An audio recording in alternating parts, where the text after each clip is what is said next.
Hey everyone. Today we have a story on a T'au infested planet that the Imperium and the Imperial Guard are retreating from.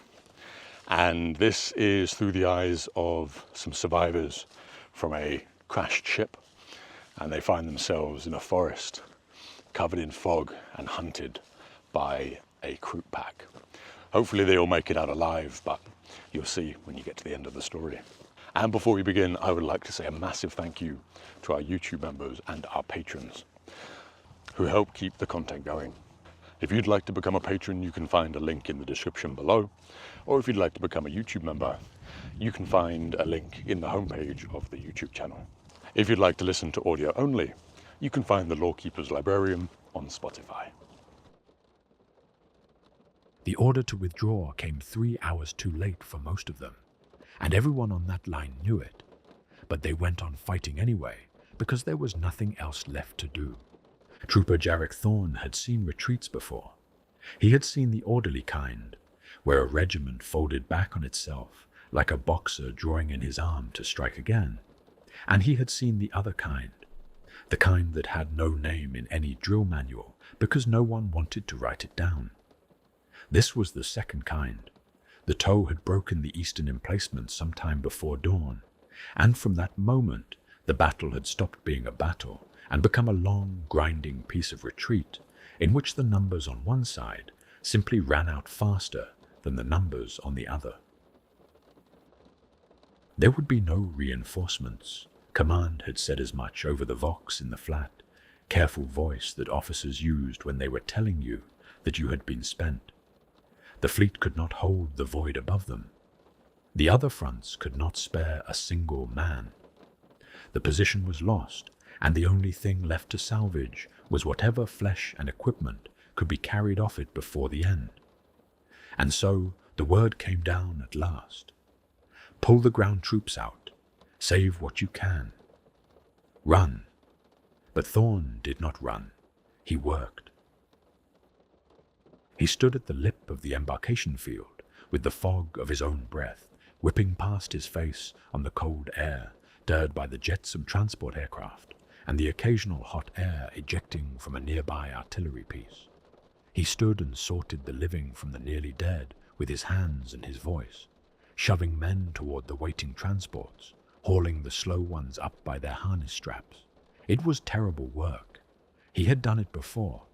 He suspected, in the part of him that had stopped flinching years ago, that he would do it again if he lived. It was work that cost him a little more of himself each time he did it. Behind him and above him, the fullness of the artillery sang its last. The gun crews were dying at their pieces, and they knew it, but they did not stop. Every shell they had left was being fed into the breaches by soot-covered hands as fast as they could move. A wall of fire flung up between the muster point and the advancing T'au lines, and that wall was the only reason anyone was reaching the transports at all. It was a simple bargain, the kind the Imperium struck 1,000 times a day across 10,000 worlds and never once recorded in its ledgers. A battery of men and the guns they served, traded outright for minutes, not for victory, not even for their own lives, which were mostly already forfeit, only for time, for the handful of minutes it would take the transports to fill and lift, paid for in powder and blood, and the courage of people who keep working a gun. They know will be their grave.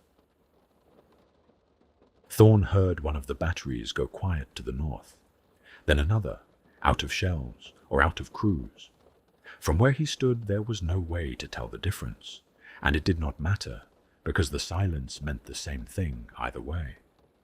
"Move," he said, to a boy who could not have been more than 17, and the boy moved.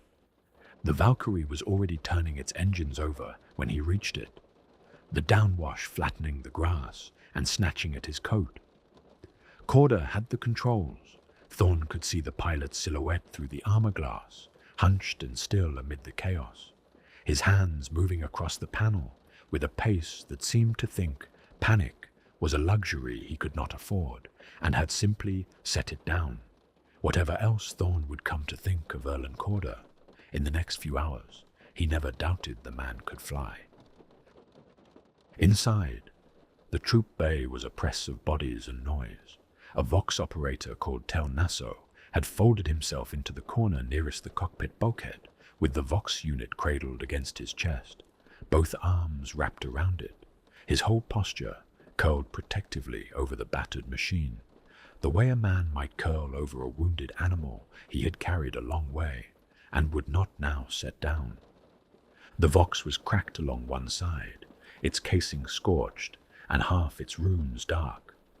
Nassau was young enough that the fear still showed plainly on his face, and loyal enough that he had thought to grab the one piece of equipment that might let them call for help before he thought to save himself.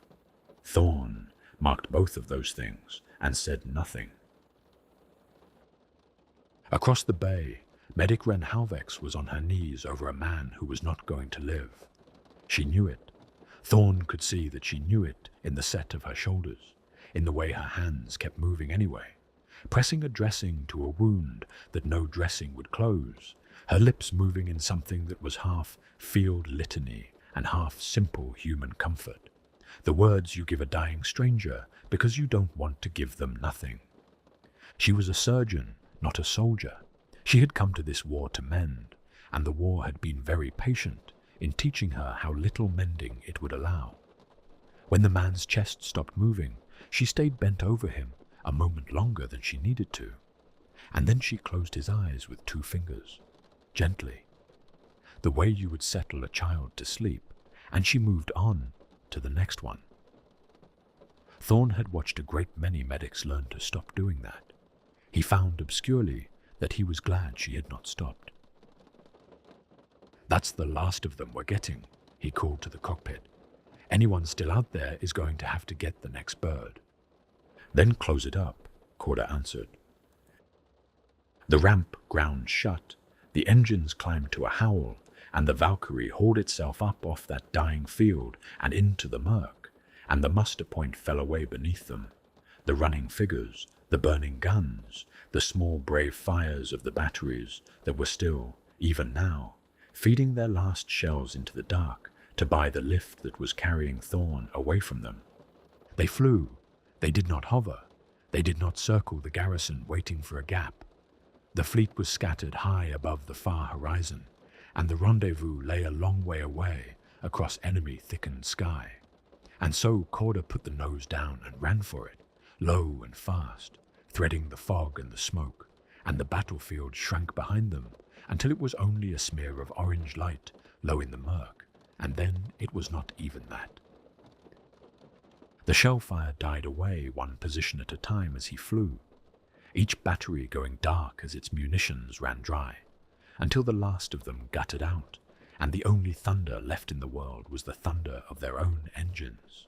Somewhere back there, the T'au advance was rolling forward over ground, no longer defended. Thorn did not look back to watch it.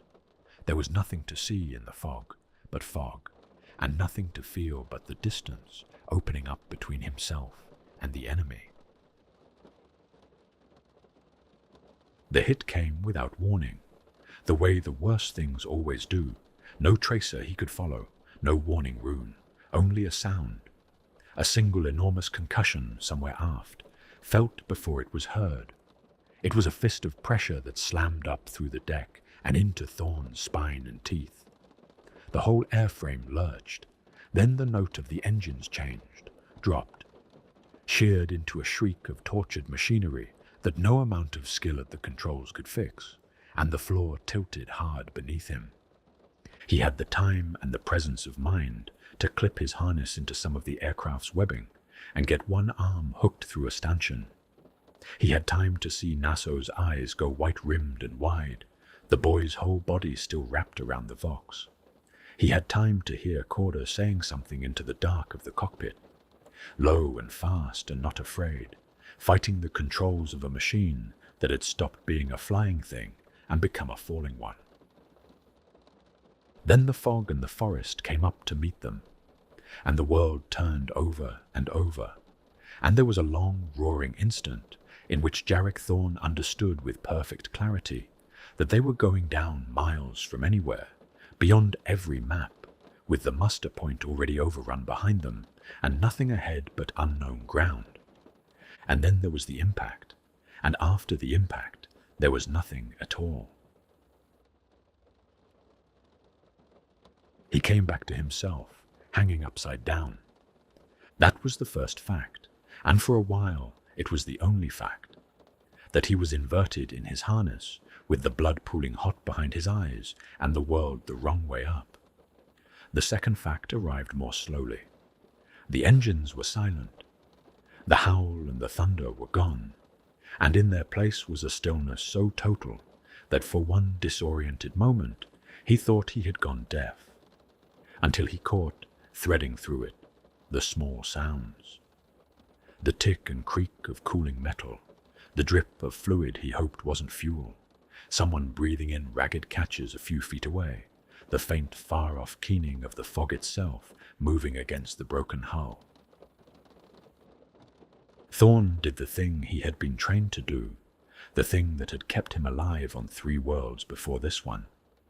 He did not thrash, he took inventory, his own body first, fingers, toes, the grinding ache in his ribs that meant bruised and not broken, the wet warmth at his hairline that meant a cut and not worse, alive, whole enough.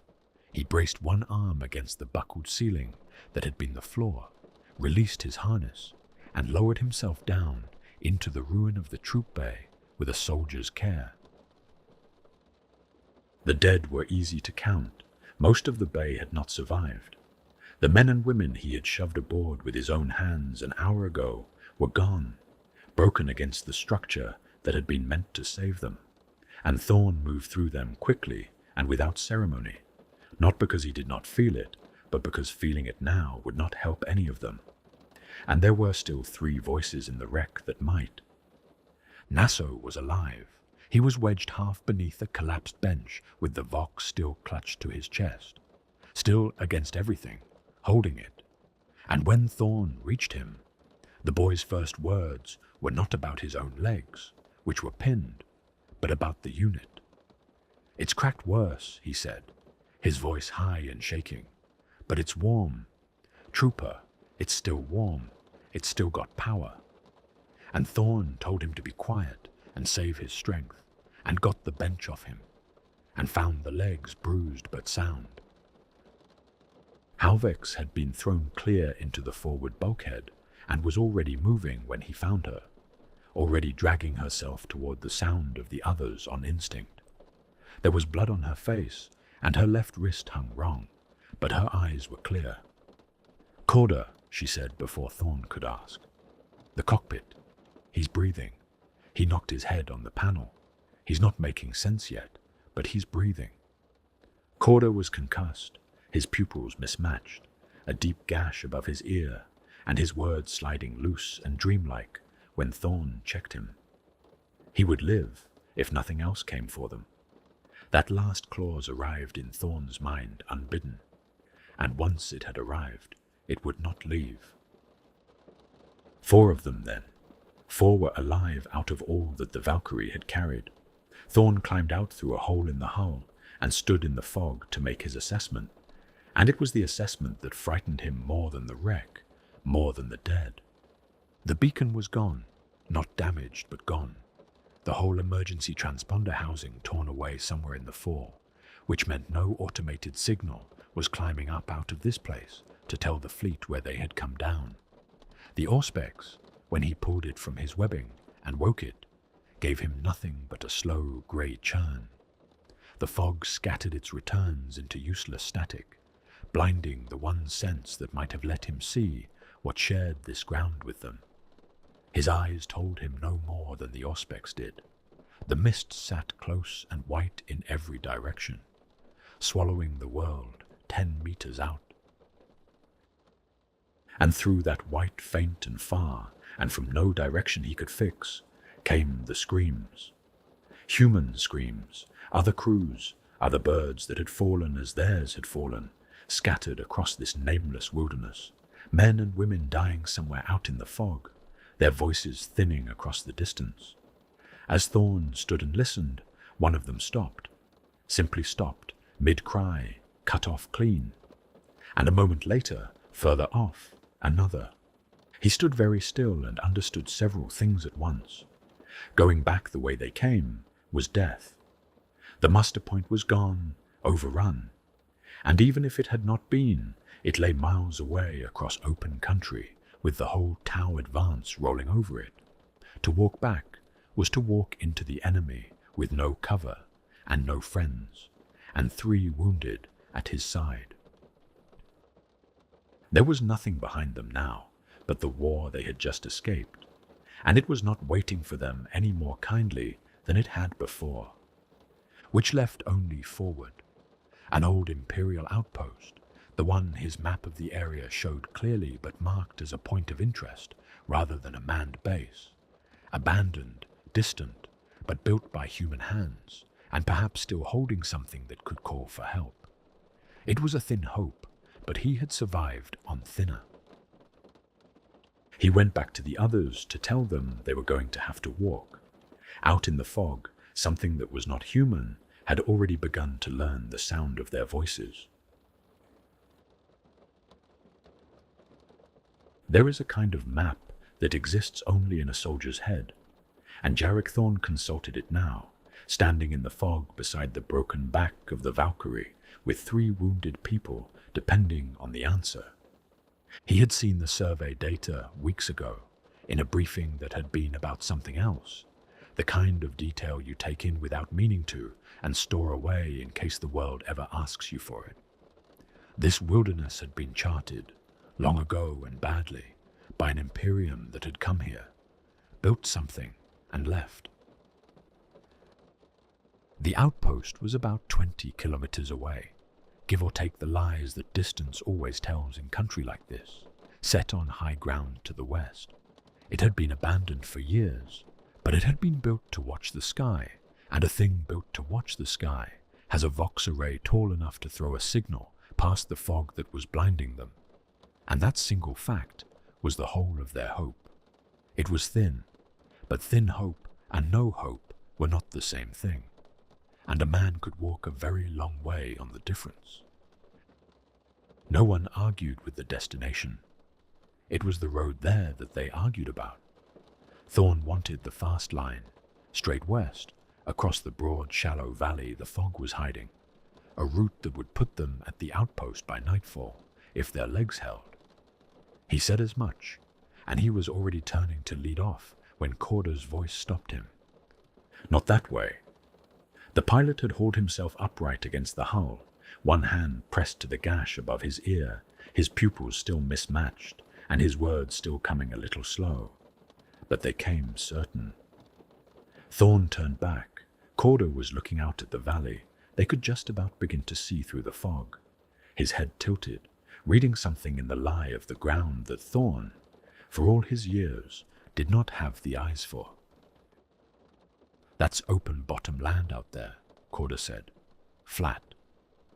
No cover for 2 clicks, maybe more. I've flown over 1,000 stretches like it, and I'll tell you what they are from up high. They're killing floors. You put 4 people with no air cover and no support out in the open middle of that, and anything with a long gun owns you. We should go around the north edge, through the tree line. It's slower. It's also the difference between walking into that outpost and being found in pieces halfway there. It was, Thorn would reflect later, the first time he truly looked at Erlen Corder. He had taken the man for a flyer and a talker, charming and a little soft, the sort who survived wars by being elsewhere when they happened. But there was nothing soft in this. The pilot read terrain well.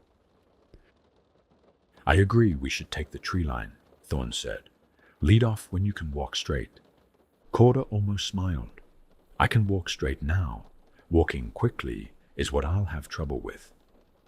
So they went north and then west along the dark margin where the wood met the valley, and the slower road folded them into the broad and tall pine-like trees, and that, though none of them knew it yet, was the first of the small mercies that kept them alive. They walked into the fog, and the white closed behind them, as if the war they had come from might never have existed at all. It is a strange thing, what the mind does in fog like that. The world narrows to the few meters you can see, and the people you can hear, and those people become, very quickly, the entire population of creation.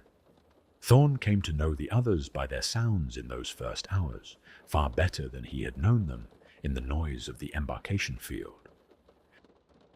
He learned that Halvex flinched, not at the things a soldier flinches at, not at the crack of a settling branch or the sudden break of a bird from cover, the honest startles that mean something might be there. She flinched at the wrong things, at silences, at the moment between sounds. Her good hand kept going to the last pistol on her hip, and then leaving it, going and leaving.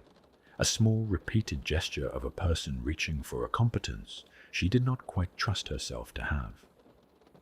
Thorn watched it for a while before he understood it, and when he understood it, he found he did not have the heart to tell her to stop.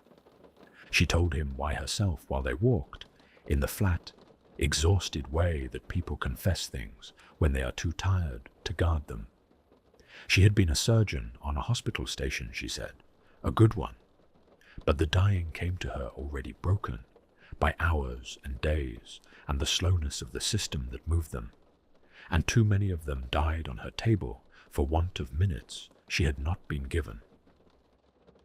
She had requested a combat posting after the 6th one she was sure she could have saved. Out here, she said, the saving was immediate. Out here, a wound was a wound, and your hands were on it the moment it happened, and whatever you could do, you did now, with no one's permission and no form to fill. She had not said it to be pitied. She had said it the way you explain a decision you have stopped being able to justify and have simply chosen to live inside. Thorn understood. He learned that Nasso talked. The boy narrated hope the way other men narrated fear, compulsively, to keep it alive. The array would be intact, he was sure of it. These old posts were built tough. The fleet would still be in range when they raised it. Someone was already looking for them. They had to be. He kept the cracked vox slung across his chest, one hand always resting on it, and he spoke to the others, and to himself a little, and to the machine, and every word of it was a small defiance flung into the fog. Thorn did not silence him. Hope, even foolish hope, especially foolish hope, was a kind of ammunition. And he learned that Corda guarded his pack. It was a small thing. Thorn might have missed it in anyone he was watching less closely. But the pilot, for all his easy talk, kept one hand near the top flap of his field pack whenever the going jostled them, and twice when Nasso reached past him for a ration, he turned his shoulder, smoothly, so that the pack swung out of reach. He never opened it where the others could see. Whatever was in it, it was not rations and not ammunition, because Corda spent both of those freely. Thorn noted it the way he noted everything, the arcs of fire and cover the trees gave them, the soft ground that would slow a runner, and the way the light was failing, and filed it away without comment. A man was entitled to his secrets. Out here, most men had them. Thorn would learn what it was when the world decided to tell him, and not before, and there was no sense spending worry on it now. He read the ground, and he kept them in the cover, and he listened to the fog. And then, in the failing light of that first day, the fog gave them the corpses. They smelled it before they saw it, not rot, which Thorn had braced for, but something cleaner and somehow worse, a butcher's smell, copper, and exposed bone. He brought the column to a halt with a closed fist and went forward alone. And what he found in the little hollow ahead of them stopped his breath for a moment, and Thorn did not stop easily. An imperial fire team, 6 of them, or what was left. They had been taken apart, the meat stripped from the bone with a care that was unsettling. This was not a feeding ground. Nothing had torn through these men in hunger and left the scraps. They had been processed, The long bones cracked and cleaned, the smaller ones set aside, the whole work done with a patience and an order that no starving thing could manage. The bones had been arranged, not scattered.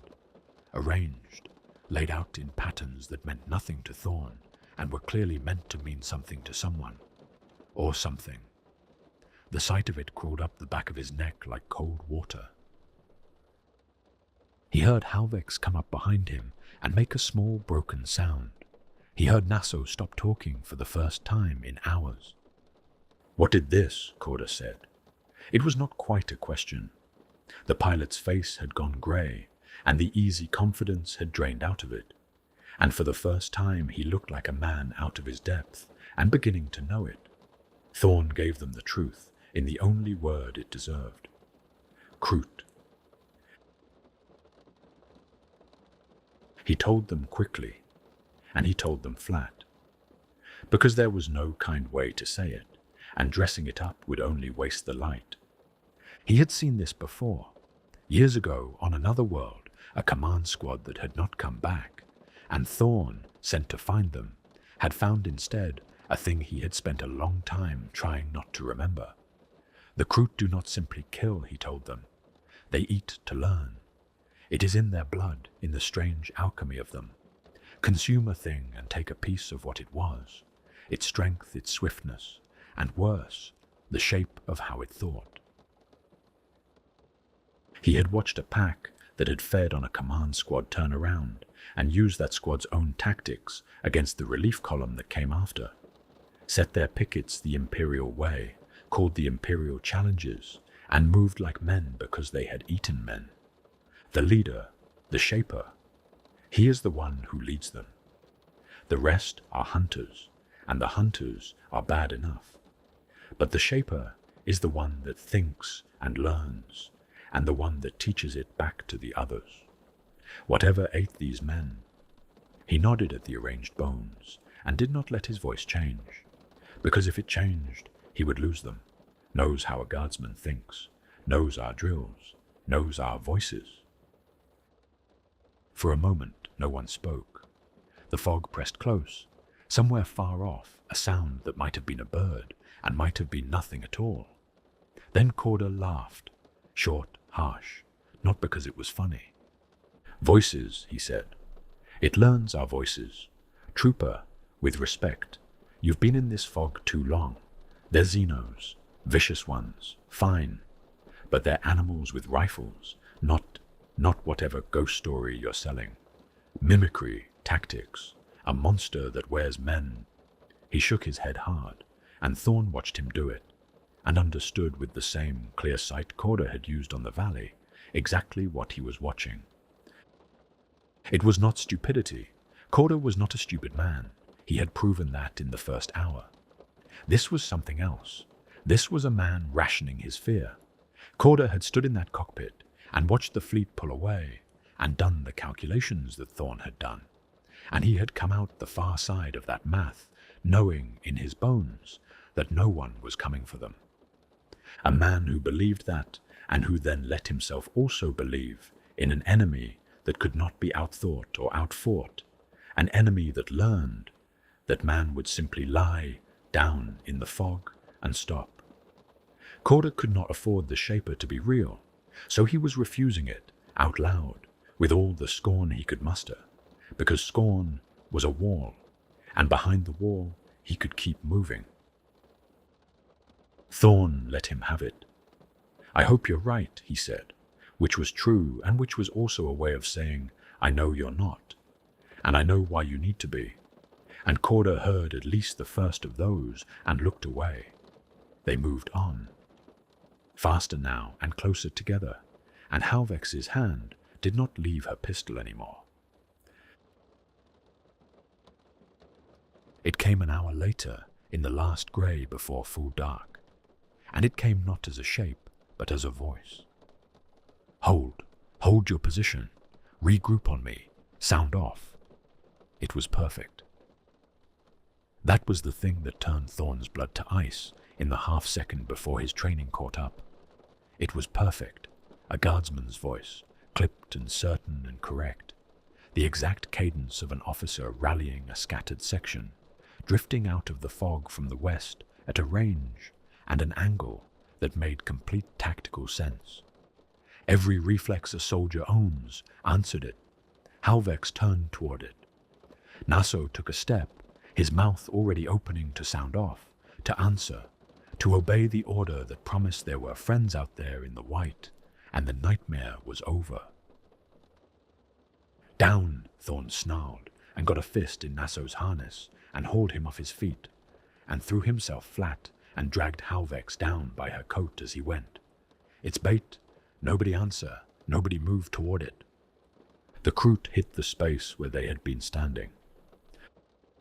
They came out of the fog from the other side, not the west where the voice had called, but the east, the flank the voice had turned the squad's backs to. And in the screaming chaos of the next instant was the proof of everything Thorn had said, and the thing that saved their lives. The squad was not in the open. Corda's slow road had folded them into a stand of heavy timber, fallen trunks, and standing trees, and when the rifles cracked out of the fog, the rounds found bark and wood instead of flesh, because there was cover, because there had been cover the whole way, and because one frightened man had refused to cross the killing floor. Thorn got his laser gun up into the dark and began to fire at the muzzle flashes in the fog, and behind him he heard Corda swearing in a low, steady stream that had no scorn left in it at all, and he thought, in the cold, clear place where he did his fighting, "Now you believe me. Emperor, help us all. Now you believe." The first thing a firefight takes from you is the comfortable lie that you are ready for it. Thorn had been ready as the fog allowed, and still the opening volley nearly ended them. The Kroot rifles cracked from the east in a ragged line, muzzle flashes blooming dull orange in the white, and the rounds came in low and far too well aimed for things firing blind. "Cover! Into the timber, behind the trunks! Move!" Thorn's voice cut through the noise and his people moved, because in the first shock of contact, a soldier will obey any voice that sounds like it knows what it is doing, and Thorn's did. He shoved Halvex toward the great fallen trunk on their left, an old forest giant come down years ago, its bole as thick as a man was tall, the best hard cover the ground offered. Naso he sent to the right, to a cluster of standing trees and a low hummock of root and earth, with one barked instruction: "Keep the Vox alive, keep your head down, do not move from there." Corda took the gap between a half-rotted stump and a litter of smaller logs, his last pistol already up. It made a line. Thorn saw it form even as he dropped behind the fallen giant and brought his laser gun across the top of it. The four of them strung along the timber with their backs to the west and the heavy wood between them and the guns, a rough firing line maybe 15 meters end to end. The Kroot were east, in the fog, no more than 30 or 40 meters out by the sound, close, far too close, but firing from concealment as he was. The valley fell away, open and pale, at his back. That was the fallback, if it came to falling back, and it was no fallback at all, because it was the killing floor Corda had spared them, and to retreat onto it was to die on it. So there was no retreat. There was this line of fallen trees, holding it, and nothing else. Thorn picked his shots. He had perhaps 2 charge packs for the laser gun, and a pistol beyond that, and a man who fired blind into fog in answer to muzzle flashes would be empty and dead soon enough. So he fired at flashes, single-aimed shots, and he made his people do the same, called it down the line in the clipped cadence of the drill. Pick your targets, short bursts, conserve. And for a few seconds the discipline held, and the line held, and Thorn let himself believe they might simply win this. Then the Kroot did something that no animal does. He heard it before he understood it, a shift in the firing, the eastern guns slackening just slightly, and a rustle, and a thud of bounding bodies swinging out to the north, to the open end of the line where Nassau crouched over the Vox. A flanking move, a clean, correct, doctrinal flanking move. Fix the enemy with frontal fire, peel a second element wide to roll up the exposed flank. It was the exact maneuver Thorn himself would have called. It was, he realized with the cold lurch of a man recognizing his own reflection in a dark window. The exact maneuver a guardsman would have called. And these things had eaten guardsmen and kept the lesson, and were running imperial doctrine back at him in the fog. They're flanking right. He started to call the counter, the textbook answer, swing the reserve to refuse the flank, and the Kroot were already countering the counter.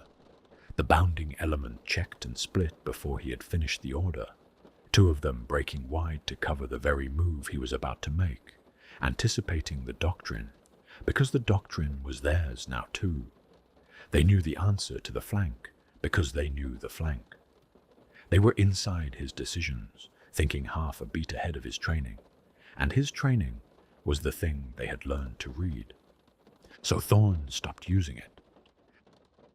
It came to him in the half-second, the way these things come to soldiers who have lived long enough, not as a plan, but as an instinct, a door opening sideways. The Deadfire team would have refused the flank by the book, so he would not. He did the wrong thing, the thing the manual forbade, and the thing therefore no consumed guardsman could have taught them. He abandoned the line entirely, calling his people off the cover and toward the flanking element, straight into the bounding Kroot, in a short vicious rush while their wide pair was still swinging out to counter a textbook move that was no longer coming. He turned the defense into a charge in the one instant the enemy had committed to predicting a defense. It worked because it was stupid. It worked because it was exactly what an experienced commander would never do. And the Shaper's stolen wisdom had no answer for a man throwing away the rulebook. The two lead Kroot, caught mid-bound and expecting a static firing line to wheel and meet them, found instead 3 guns closing the distance and firing into them at 10 meters. Thorn put a lasbolt through the nearest one's chest and saw it fold. Corder's pistol cracked twice, and the second of the pair stumbled and went down thrashing in the wet leaves. And the third, the one that came round the standing trees for Nassau, the one the whole flank had been meant to deliver onto the boy and the Vox. That one Halvex killed. She did it without flinching. That was the thing Thorn saw in the corner of the eye that misses nothing in a fight.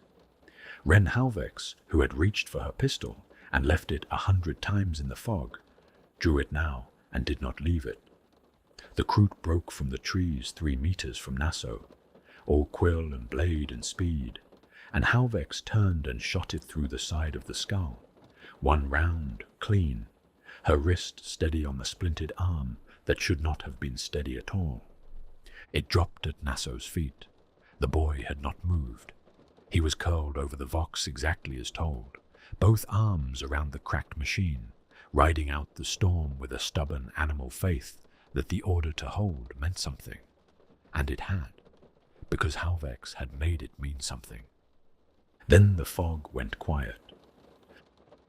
Not silent, the wounded Kroot still thrashed, and somewhere east the rest of the pack moved unseen. But the storm of it broke and fell away, the surviving hunters melting back into the white as suddenly as they had come. The way a wave pulls back down the shingle. The Kroot did not hold ground they were losing. They had learned that from someone too, perhaps. They were simply gone. Thorn did not let his people cheer, because there was nothing to cheer.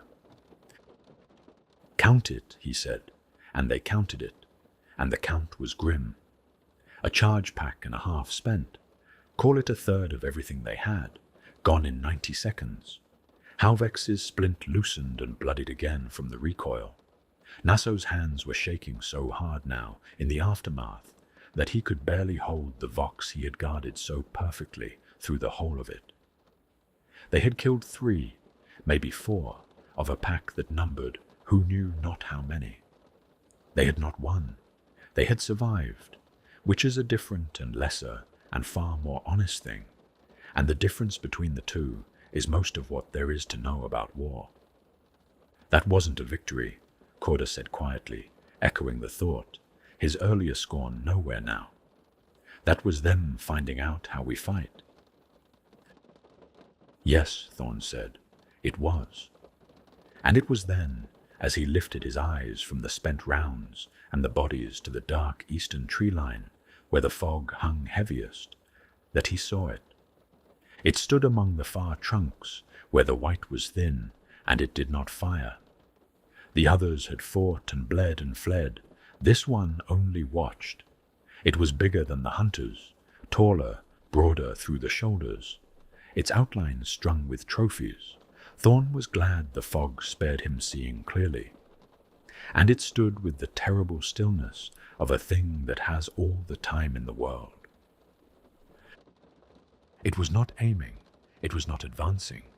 It was simply looking at them, at the four of them, at the way they had moved, and the trick Thorn had pulled, and the shot Halvex had made, taking it in the way a scholar takes in a text. And Thorn understood with a certainty that put ice in the roots of his teeth that he was being studied, catalogued, learned. He raised the laser gun. The thing was gone before the muzzle came level, not fleeing, simply no longer there. The fog closing over the place, it had been as though it had never been at all. Move, Thorn said, his voice rougher than he wanted it. West, now, before it tells the others what it saw. They went into the white, leaving the dead behind them. And somewhere back in the trees, something that had watched a man break his own doctrine to live was already turning that lesson over, and beginning to learn the shape of it. After the tree line, the Kroot stopped fighting them. That was how Thorn knew it had gotten worse. A pack that charges you is a pack you can shoot. There is an honesty in an open firefight. The enemy is here, in this direction, and you may live by facing it. But the thing in the fog had learned at the tree line that facing these four costed bodies, and so it simply stopped offering Thorn anything to face. The guns fell silent. The bounding rushes ended, and in their place came the worst thing, the patient thing, the thing that turned every hour of that second day into a slow unwinding of the nerves. It came as voices. They drifted out of the fog at intervals. Thorn could never predict, always at the edge of hearing, always from a direction that made just enough sense to be believed. A man calling for a medic, a woman's voice cracked with weeping, asking if anyone was out there, the disciplined bark of a sergeant trying to rally a section that no longer existed. They were perfect, perfect in the way the first false order had been perfect, perfect because they were real, every one of them a fragment of some guardsman who had screamed those exact words on this world before the Kroot ate the screaming and kept it. Thorn knew now where the voices were stored. They were stored in the Shaper, somewhere out in the fog, playing back the harvested grief of the dead to draw the living onto its blades. Knowing that did not make the voices easier to bear. It made them worse, because each one was a small tombstone, and the fog was full of them. And every voice was a question with no safe answer. Go toward it, and it might be bait, and probably was. Ignore it, and it might be a real survivor, some other crash, some living soul out there in the white, who would die because four people, who could have helped, chose to believe the fog was lying. There was no way to know. That was the cruelty of the thing. It had taken the most human instinct any of them had, the instinct to run toward a cry for help, and turned it into a way to die. The worst of it came near midday. A voice began to call to their south, a young man's voice, hurt, frightened, calling for his mother, and then catching himself, then calling for help instead, the way the very young do, when the pain strips the soldier off them and leaves the child. It went on. It did not have the clean repetition of the others. It broke and rallied and broke again, and it begged. And Naso stopped walking and stood rigid in the trail with his face gone white and stricken, because Naso was barely older than that voice and could hear himself in it. "He's real," Naso whispered. "Trooper, that one's real. Listen to him. No monster does that." "We don't know that," Thorn said. "We could check. And if it's the Shaper, we walk 4 people into a kill built for exactly this, using exactly that voice, because it knows we're the kind that would check." Thorn kept his own voice level, and it was the hardest thing he did that day, because the boy was not wrong, and he knew the boy was not wrong. The voice in the drawer might be a dying soldier. They were going to leave him to die either way, because the cost of being right was their own 4 lives. "We keep moving. West." They kept moving. Behind them the voice called until it didn't, and then the fog was quiet again, and none of them ever knew which it had been. Halvex would not look at Thorn for an hour afterward. Thorn did not blame her. The Vox was the only thing that kept them walking towards something instead of merely away. Naso had it half alive by the second evening, coaxed, cajoled, prayed back into a flickering half-life with the patience of a man tending a fire in the rain. But half alive was not enough, and he made himself say so, miserably, because hope that lied was worse than no hope at all. "It'll transmit," he told them, hunched over the cracked casing in the failing light. "But it's weak. Down here in the fog, on the flat, the signal won't carry. It'll die in the murk before it clears a single ridge. We need height, real height. We need to get it up high and clear, and then it just might, throw a call far enough that the fleet hears it." "The outpost," Thorn said. "The outpost." Naso nodded. "There'll be a comms tower. These old listening posts, they're built around the array. There'll be a mast, tall, on the high ground. If I can get the Vox up that tower and patch it to whatever's left of the array, we can shout loud enough to be heard off-world." He managed something that was almost his old smile. "That's the whole game now, isn't it? Get to the tower, get up the tower, call home." It gave the march a shape it had not had before. The outpost was no longer just shelter, just a place with walls. It was the one point on this whole drowned world from which their voices could leave it. Everything narrowed to that mast. Thorn felt the others feel it too, the small, fierce gravity of a goal you can name. And he was grateful for it, because a person walking toward something can bear what a person merely fleeing cannot. That night they found a hollow under a leaning shelf of rock, dry and defensible and small, and Thorn let them rest in turns, and in the held quiet of it, Halvex and Naso talked. Thorn pretended to sleep and listened, and what he heard was not about the Kroot or the tower or the fog at all. It was about before. Halvex spoke first, told the boy, haltingly, the same thing she had told Thorn on the trail, the patience lost to slow hours and slower systems, the ones she was sure she could have saved. And Naso, in the dark, gave her something back. "The Vox isn't mine," he said. "Not really. It was Sergeant Allah's." Weimar Allah, he was the section Vox man before me, 20 years on the company net, knew every trick there was for coaxing a signal through bad air. A pause, the small sound of a young man steadying himself. "He was teaching me. I was the understudy, you know, the one who carries the spare set and learns by watching. I wasn't ready. He always said I wasn't ready, not unkind, just true. I had maybe half the time with him I needed." Another pause. "He went down at the first emplacement, the morning everything broke, took shrapnel through the back, and he pulled the set off himself while he was dying, and he put it in my hands, and he said keep the net alive. That was it. That was the whole handover, 20 years of his life into a kid who wasn't ready in about 4 seconds. "So you keep it alive," Halvex said softly. "So I keep it alive." Thorn heard the boy's hands move on the cracked casing, the gesture he made 100 times a day, and that Thorn had read, wrongly, as nervous habit. It was not habit, it was grief, worn smooth by repetition, a young man's hand resting on the last thing a good man gave him. "Everyone thinks I'm the optimist. I'm not optimistic. I just can't let his last order be the thing I failed. The signal gets out. It has to. Because if it doesn't, then I wasn't ready. And he knew it. And he gave it to me anyway for nothing." Halvex did not answer that with words.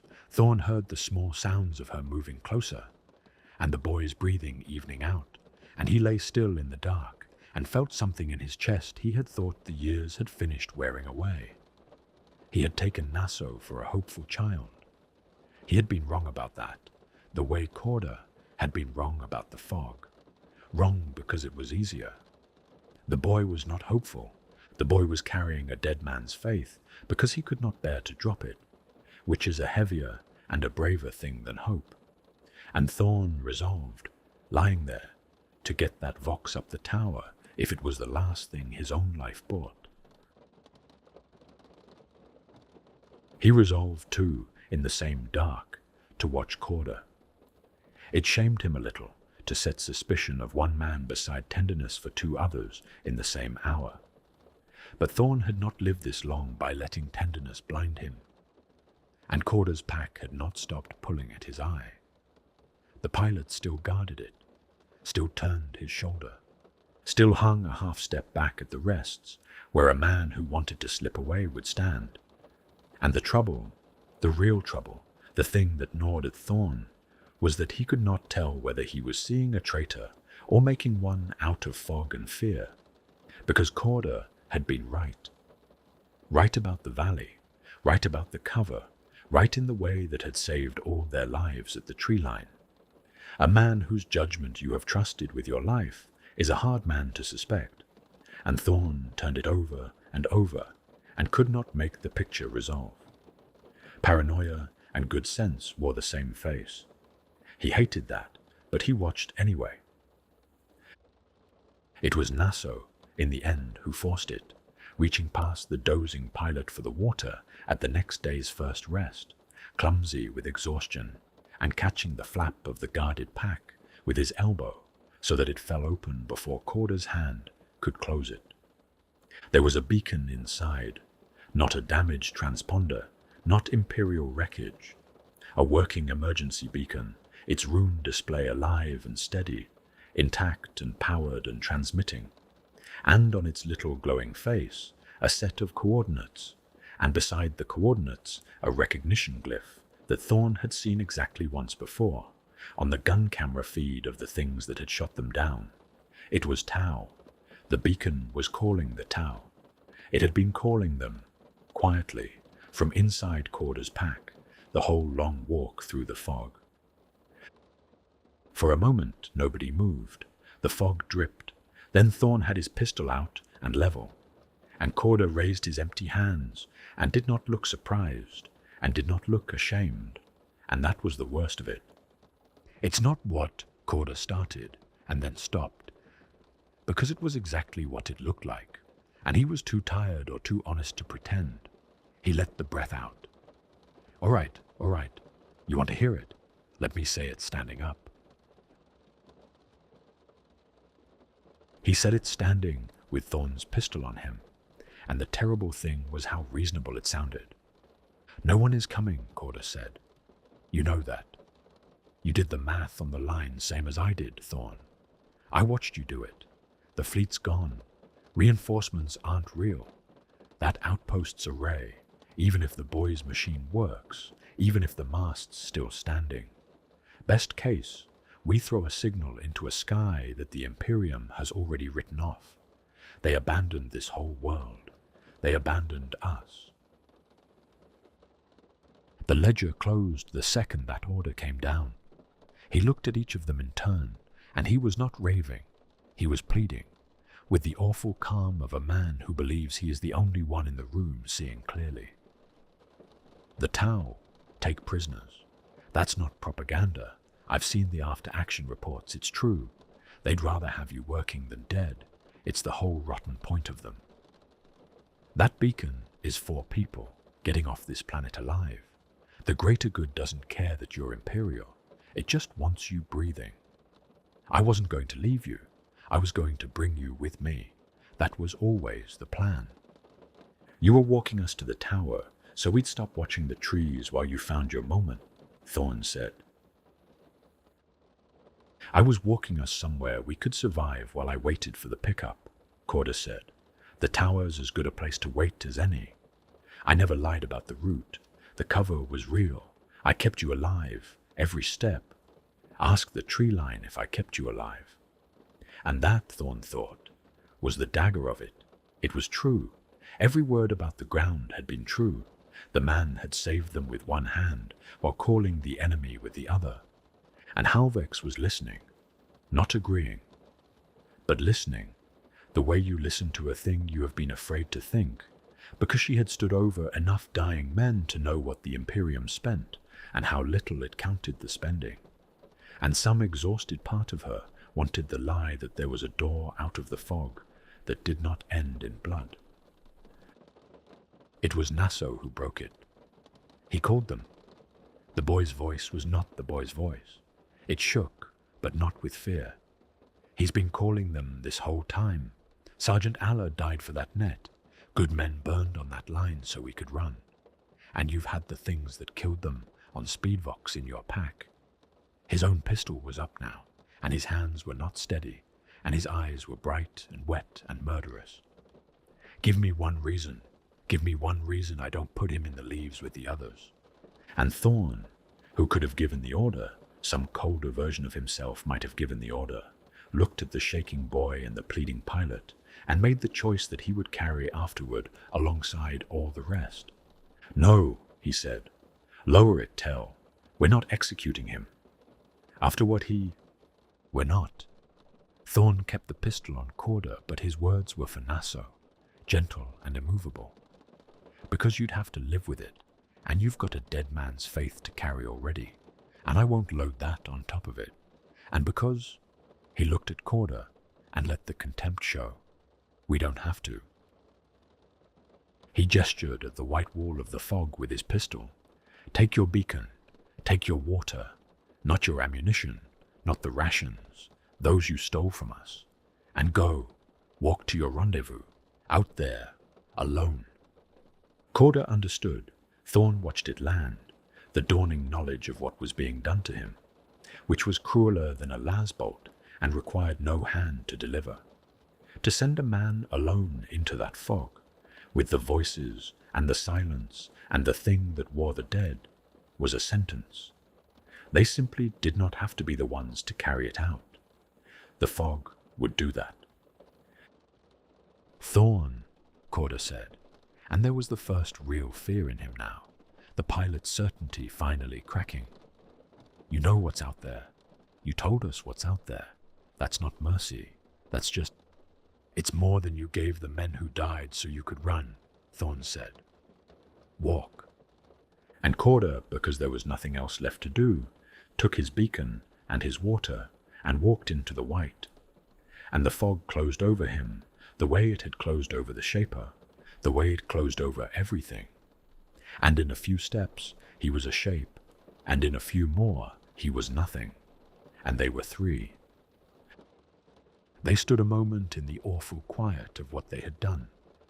And then very close, closer than any of them had let themselves believe it could be, out of the fog to their left came a single sound, a dry, deliberate rattling click. The sound of quills, drawn slow against one another, the way a man might tap a finger while he thinks. It had been there the whole time. It had listened to all of it. And the outpost was still kilometers away. They walked the last kilometers in a silence that had teeth, three people who had stopped being a squad and become something smaller and harder, and the fog gave up the outpost to them grudgingly.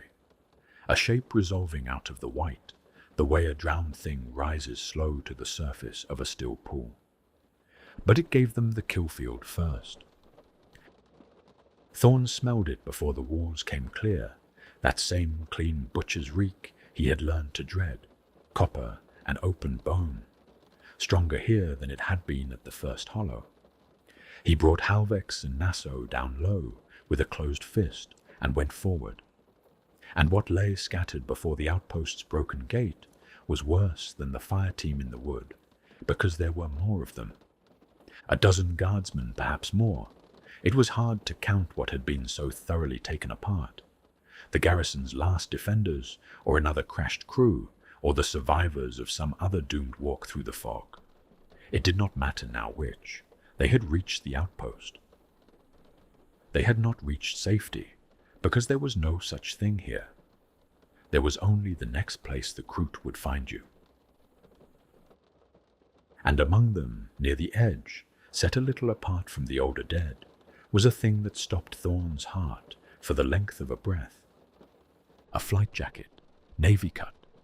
He did not need to turn the body to know it, and he was glad, fiercely glad, that the fog and the Kroot between them had left little enough that he could not be made to be certain. But he was certain.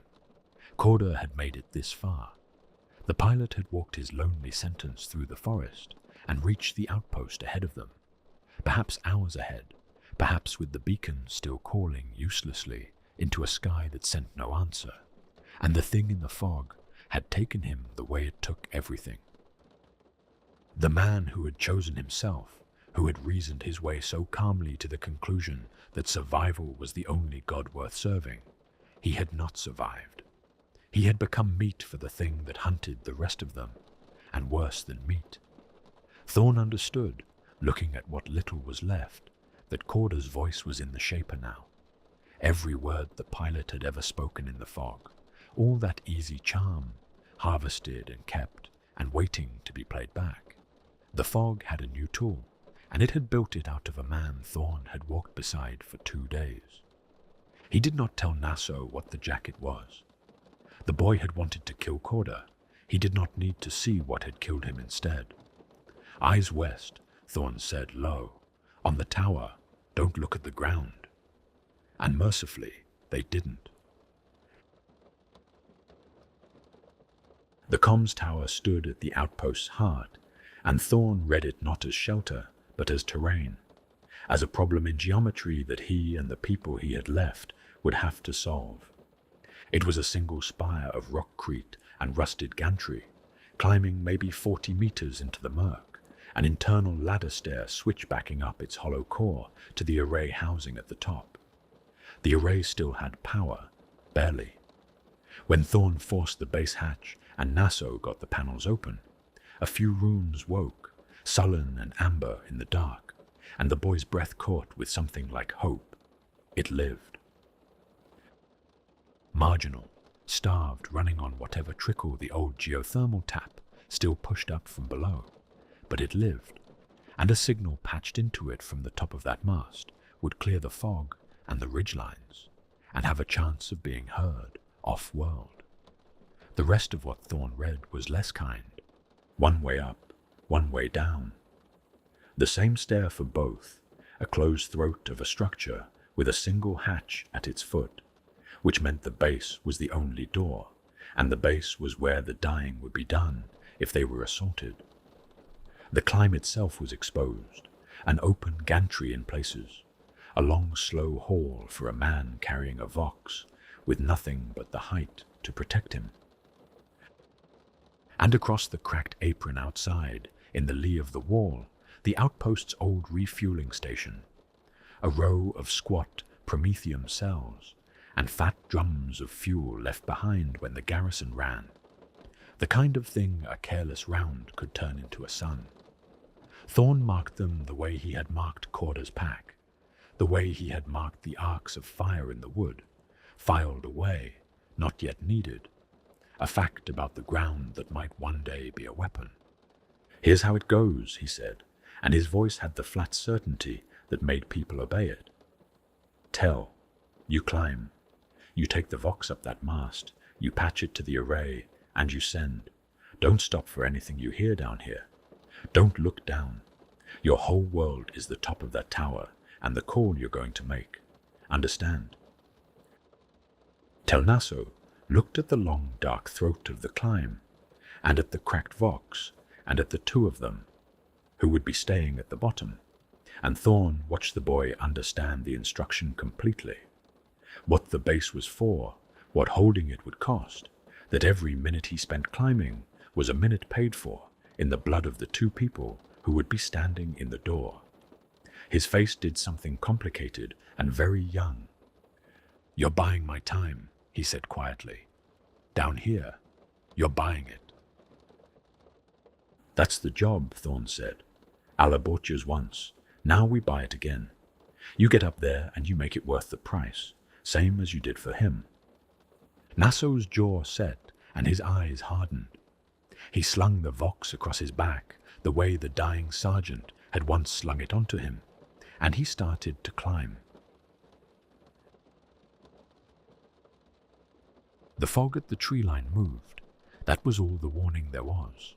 No voices this time, not at first. Just the white wall beyond the veil seeming to shift and crawl, and then resolving, all at once, into shapes. Many shapes. The whole pack, what Thorn had never let himself count, pouring out of the fog toward the tower in a low, quill-bristling tide, and behind them, vast and unhurried among the trunks, was the Shaper, closer than it had ever come, watching as it always watched, but close enough now that Thorn could see it lift its terrible head, open a throat that had swallowed a dozen men's voices, and call. And the voices it sent ahead of the swarm were theirs. "We don't know that," the fog said, in Thorn's own voice, flat and level, played back at him out of the dark. "We keep moving, west," and then Halvex's voice, cracked and exhausted. "Out here, the saving is immediate."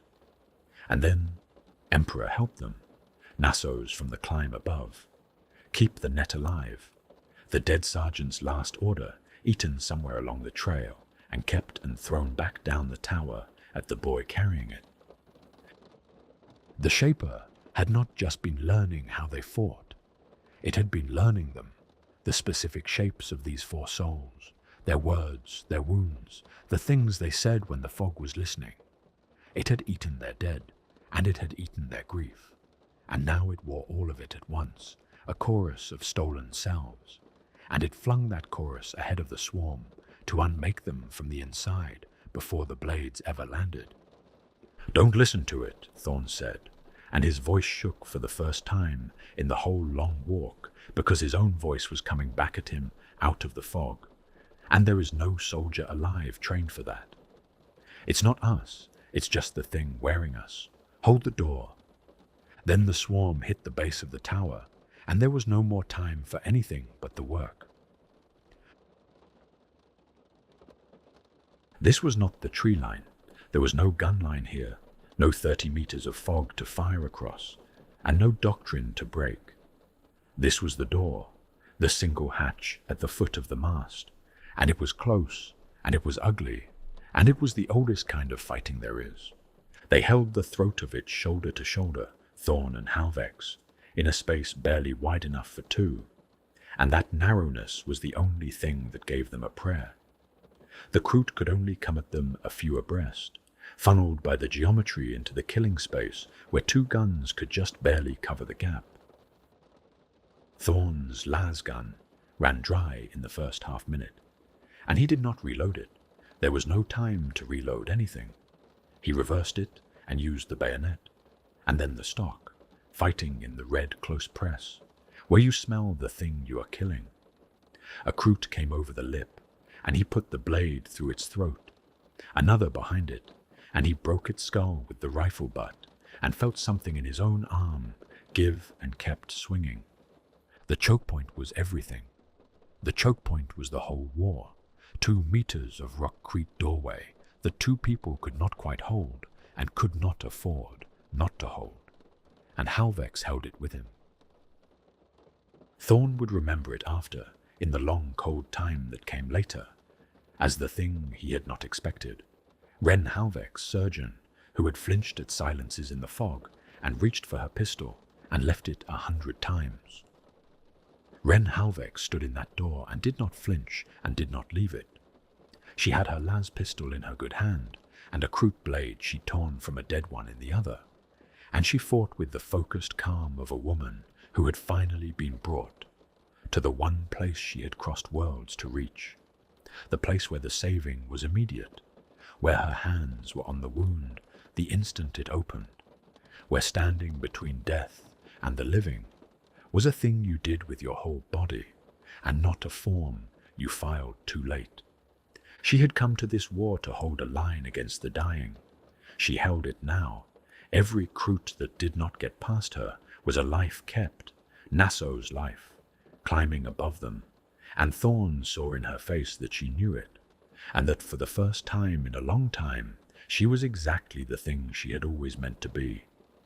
"Climb, T'au," she screamed up the dark throat of the tower between blade strokes, holding the door so the boy could finish it.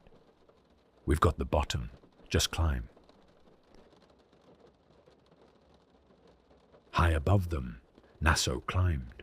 He climbed through the noise of the slaughter at the base, through his own voice and theirs being flung up the tower at him by the thing below, and through the burning in his arms and the cracked vox dragging at his back.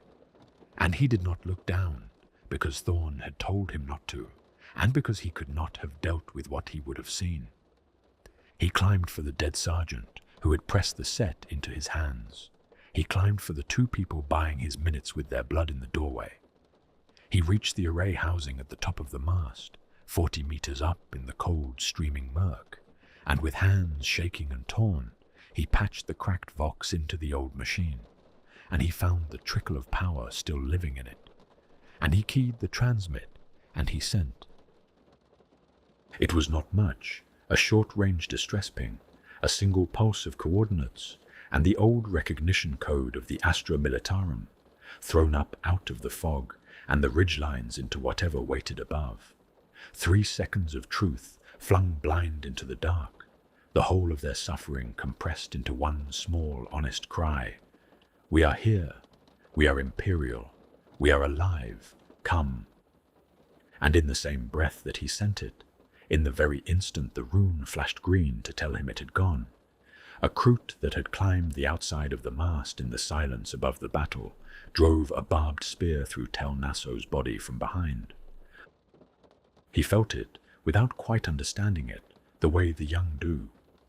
He looked down at the point of it standing out from his chest, and then up, past the array, into the streaming white, and the last thing in him was not fear, and not even pain, but a kind of fierce and breaking gladness, because the rune was green. The call had gone. He had not been ready. Allah had been right.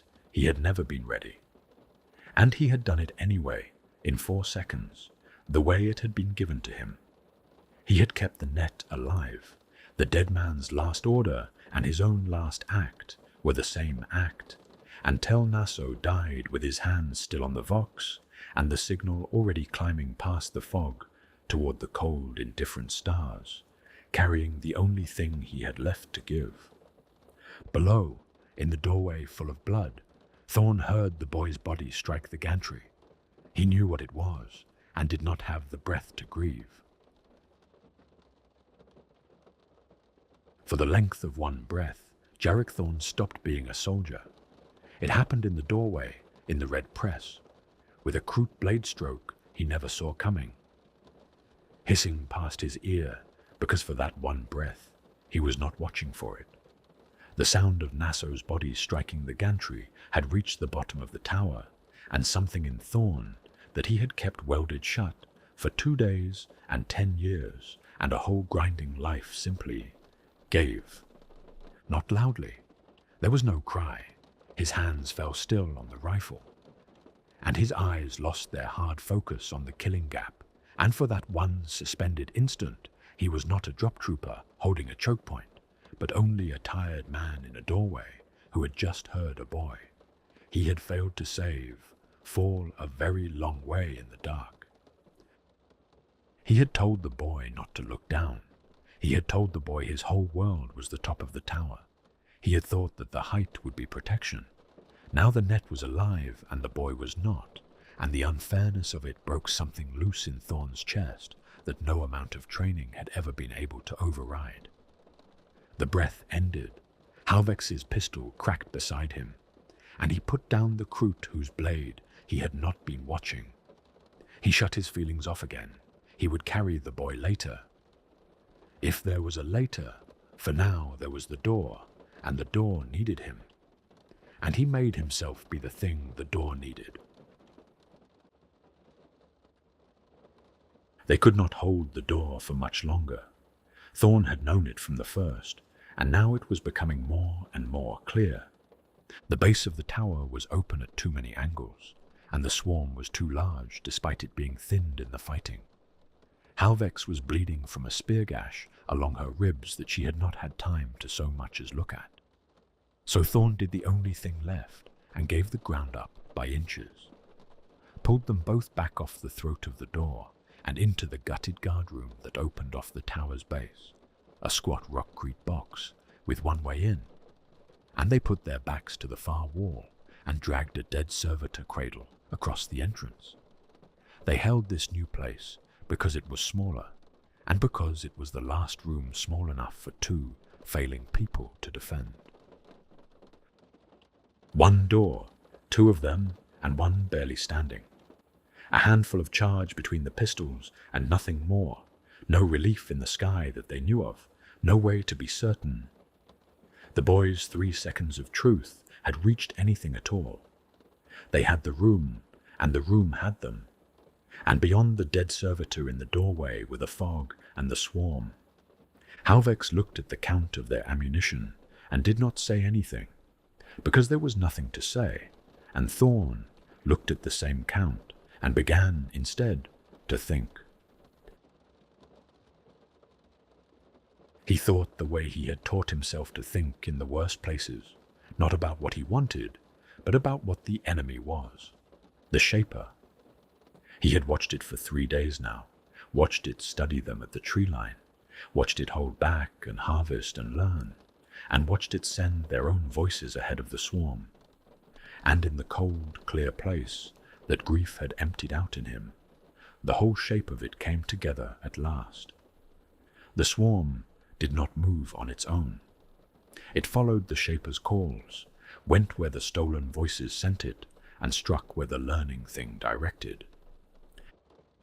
Kill the swarm piecemeal, and you killed nothing. There was always more fog and more pack. But the Shaper was one, and the Shaper had a hunger, the same hunger that had made it deadly, the hunger to consume and learn. And a thing ruled by that hunger would always, always commit to the richest meal on the field, the most concentrated prey, the most wounded, the loudest.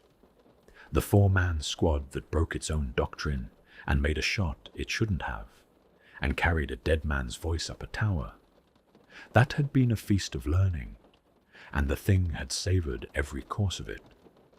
And it would not be able to help itself when the last and richest course was laid out bleeding in the open and calling its name. The exact trait that made the Shaper lethal was the lever that would kill it. Thorn only had to give it something it could not refuse to eat. "The fuel cells," he said. Halvex looked at him. "The refueling station is across the concrete outside. Promethium, drums of it, soaked into that whole corner of the yard by now. Those cells have been weeping fuel since the garrison left."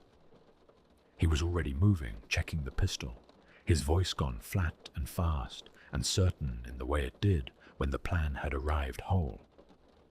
"We don't hold this room. We can't. We give it the one thing it wants more than anything. Us, loud and hurt and out in the open. We can lead it past the fuel. And when it brings the whole pack in, they will have to cross it to get to us. Then we put a lasbolt in the cells, and we turn the whole thing into the inside of a sun." Halvex understood. He watched her understand all of it, including the part he had not said, the part where two wounded people made themselves the bait in the center of the fire they meant to light, and where the difference between baiting that trap and dying in it was a margin too thin to measure. She did not argue. She had crossed worlds to stand between death and the living. She put her good hand on her pistol and nodded. They went out onto the surrounding grounds, loud and broken and unmissable, two staggering shapes in the open by the weeping fuel cells, and they called the thing to dinner. It came, of course. The remainder of the pack came after them, across the cracked yard, quill and blade, and the awful keening rush of it. And Thorn and Halvex fired at the ones who gave them line of sight as they retreated past the heart of the fuel-soaked station and made themselves an enticing target as they tried to get clear of any blast radius.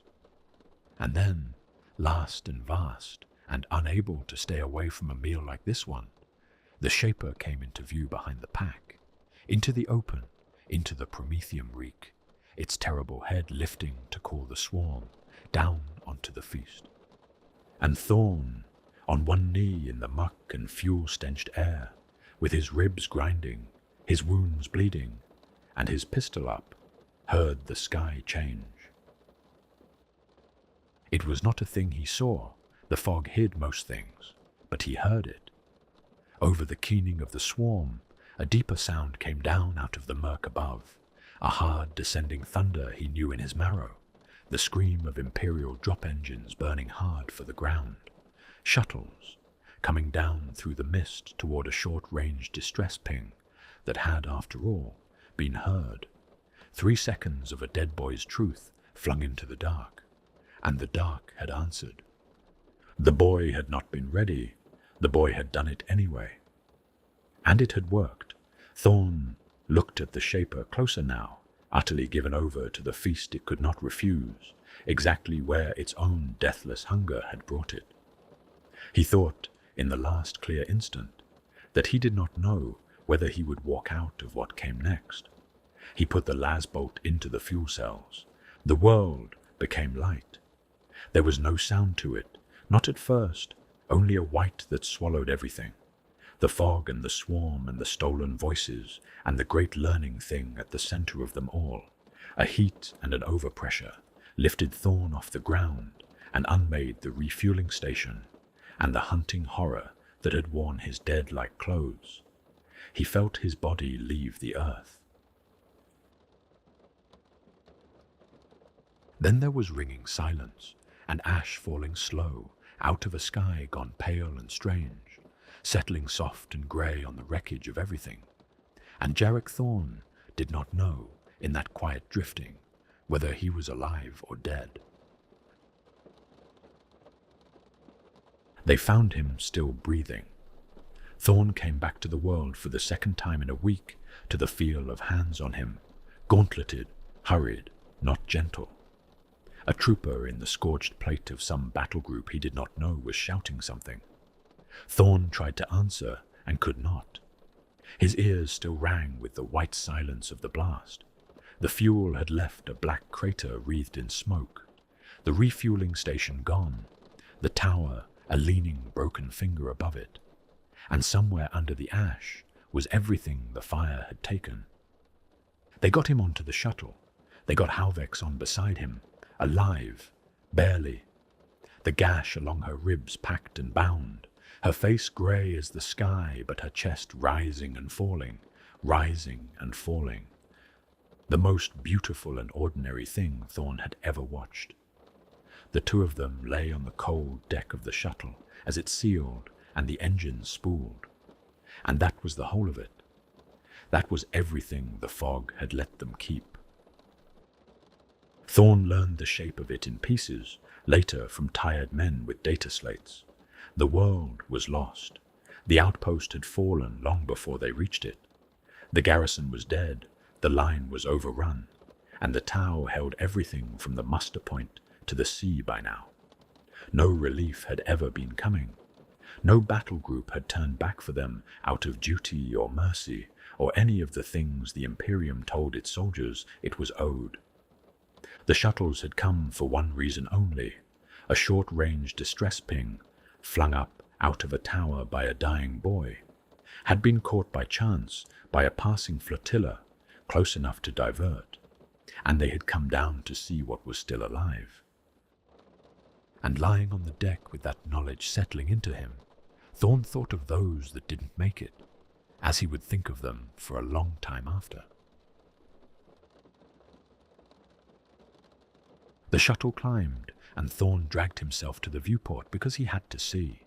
Below, the world fell away into its drowning grey, the crater, the broken tower, the endless white wilderness that had no name, and now never would. And as the fog smoothed over the wound they had burned into it, Thorn watched the white shift, far down, at the dark edge of the trees. Something moved in it, low, patient, quill-bristled, moving among the scattered dead with the unhurried care of a thing that has all the time in the world, pausing where the bodies lay thickest, taking in what was left. One of them had lived. The blast had not been the end of the pack, only of the one that ran it, and the survivor moved through the ash with the same attention. Thorn had watched at the tree line, learning the shape of what had happened here.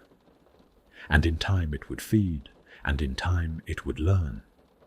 And in time the pack would raise another that carried the voices of the dead. The thing he had killed was dead. It had not been for nothing. That was not the same as it being over. Thorn watched the small moving shape until the cloud took it. And then he watched the cloud, and he did not speak, and there was nothing in the whole grey world below to say it to. The shuttle rose into the dark. The fog closed over everything. The hunter's game went on down there in the white. Only the prey had changed.